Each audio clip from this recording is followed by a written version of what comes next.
Migration is a game set in a fantasy universe where animals are people and people don't exist. These animals have their own societies and religions and governments. These societies are going through a renaissance. They've discovered new land across the ocean, and all the nations are racing across it to colonize that land and take its riches for themselves. Fans of Migration will be familiar with the story, and the second book adds a new chapter. To start a game of Migration, we pick one plate for each player. 2 to 4 can play. The players arrange the plates and identify interior squares. Those are squares that do not touch the outside. You mark each interior square as a fertile region. In Migration, players take turns establishing towns, grabbing land for themselves. You try to outmaneuver your opponent, cutting him off from his opportunities, taking whatever is the most valuable. You can play defensively or aggressively. You can try to be controlling or manipulative. There are many strategies that are available to you when you play Migration. The pieces you see in front of you are my playtesting and prototyping pieces. The pieces you'll get if you participate in the Kickstarter will include beautiful artwork on them. The tiles will look a lot more like the map in the Game Crafter version, but these are just for demonstration for the purpose of this video. In this game, you take turns establishing towns. Each town has a face-up side representing a town established by that character, that explorer, and a face-down side representing wasteland, which is waste, spent resources, environmental damage. You'll have a marker on one of your towns. That marker is called the Pioneer Spirit. The Pioneer Spirit is where all your explorers get their drive to move out into the wilderness and establish new towns. So each new town has to come from the Pioneer Spirit. You would take a turn by placing a town coming from the Pioneer Spirit and moving the Pioneer Spirit to the new town. You can establish a town next to your Pioneer Spirit, or you could establish a town coming from a line from your Pioneer Spirit. If you choose to do that, you would have to take one of your pieces to give up and place it face down as a wasteland in each space in between your Pioneer Spirit and your new town. Each time you establish a new town, you move your Pioneer Spirit to the new town, and you end your turn. Each town in Migration is represented by a different explorer, and each explorer follows different rules. The bass, for example, doesn't need a Pioneer Spirit when it establishes itself as a town. It can establish itself on any coastal region without needing a Pioneer Spirit. Then, of course, as a new town, it gains the Pioneer Spirit. For this reason, many people start the game with the bass. Another starter piece that's included in the expansion is the wolf, who can start on any forest space. Because there are fewer forest spaces, the wolf also has the benefit of attacking any piece that there are 2 wolves next to. And of course, he'll put his Pioneer Spirit on. The turn passes to Blue, who chooses to establish a town with his rats. Rats are worth 2 points at the end of the game, where most other pieces are only worth 1. He moves his Pioneer Spirit and passes his turn. Red is looking at the fertile region, knowing that Blue is about to be able to capture it. He moves his Skunk to the fertile region, taking it. The Skunk's special power is that as long as he has your Pioneer Spirit, opponents cannot establish towns in adjacent regions.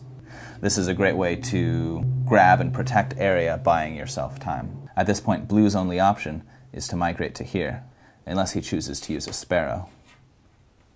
Unlike most pieces, the sparrow can migrate over other people's towns, although he can't land here because of the Skunk's power. When he does so, the pieces that he chooses to give up can cover other towns, possibly removing the Pioneer Spirit and removing those towns from the game. This is a great way to gain an advantage in points and an advantage in position. Of course, the Pioneer Spirit moves to the sparrow. In response, without a Pioneer Spirit, Red needs to use one of his starter pieces to get back on the board. He chooses to go for his wolf. Remember, if any piece ends up in this spot that's not one of Red's pieces, it will get attacked and flipped over to its wasteland side. Blue would have to remove one of these wolves to prevent that from happening.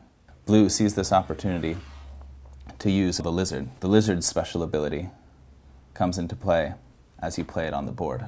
You can choose to place it face down as your established town. If you do that, it won't be worth any points and it will count as a wasteland, of course.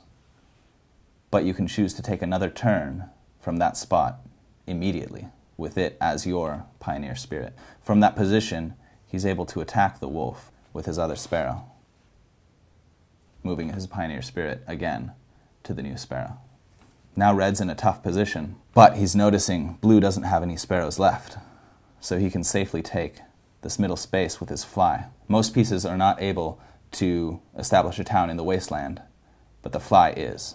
Blue's options are to put a fly here, put some other piece here, or to use his bass to get to another part of the board. For now, he'll play his rats.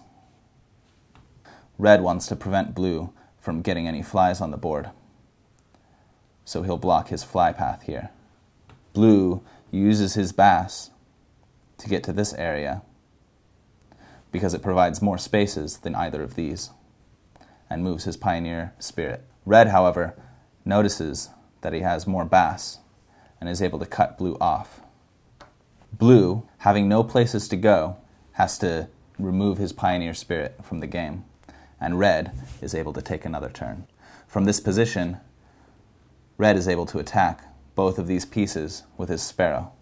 He'll give up 2 rats in order to accomplish that, taking those bass out of the game. He can take another turn after this because Blue still does not have a pioneer spirit. His only remaining move is to place his bass on this region.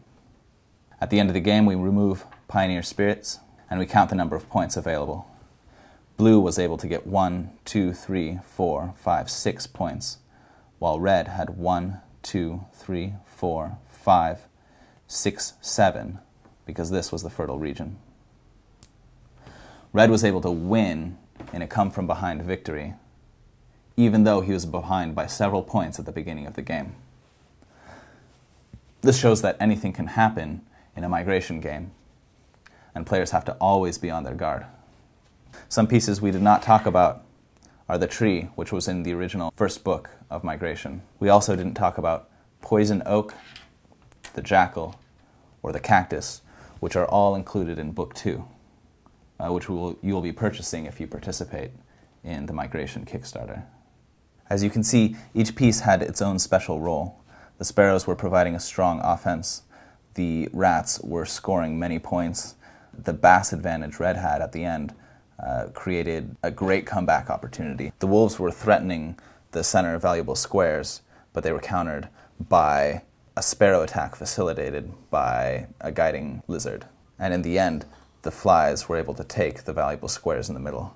Every piece in Migration has its own special role, and no piece is more valuable than any other. This concludes our Migration tutorial.